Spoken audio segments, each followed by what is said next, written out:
ഗസയിൽ ഇസ്രായേൽ ആക്രമണം കടുപ്പിക്കുന്നു. ഇന്നലെ മാത്രം 95 ഫലസ്തീനികൾ കൊല്ലപ്പെട്ടതായിട്ടാണ് റിപ്പോർട്ടുകൾ. ബുധനാഴ്ച അർദ്ധരാത്രിക്ക് ശേഷം വീടുകൾക്ക് നേരെയുണ്ടായ ബോംബാക്രമണങ്ങളിൽ കുട്ടികളും സ്ത്രീകളുമടക്കം 85 ഫലസ്തീൻകാർ കൊല്ലപ്പെട്ടു. 133 പേർക്ക് പരിക്കേറ്റു.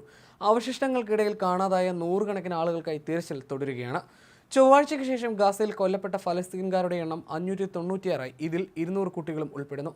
പൂർണ്ണ ശക്തിയോടെ പോരാട്ടം വീണ്ടും ആരംഭിച്ചു എന്നാണ് വ്യോമാക്രമണത്തെ സംബന്ധിച്ച് ഇസ്രായേൽ പ്രധാനമന്ത്രി ബെഞ്ചമിൻ നെതന്യാഹു പറഞ്ഞത്. ജനുവരി 19 തുടങ്ങിയ ഒന്നാം ഘട്ട വെടിനിർത്തലിന്റെ സമയപരിധി അവസാനിക്കുകയും രണ്ടാം ഘട്ട ചർച്ചകൾ അലസിപ്പിരിയുകയും ചെയ്തതോടെയാണ് ഗാസ വീണ്ടും യുദ്ധഭൂമിയായത്.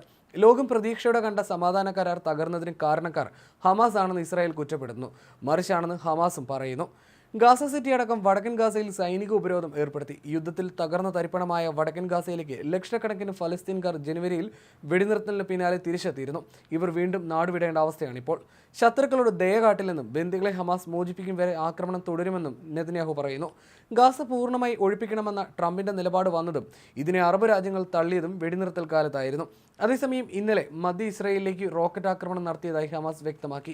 ഇസ്രായേലിൽ പലയിടത്തും വ്യോമാക്രമണ മുന്നറിയിപ്പായി സൈറണുകൾ മുഴങ്ങി.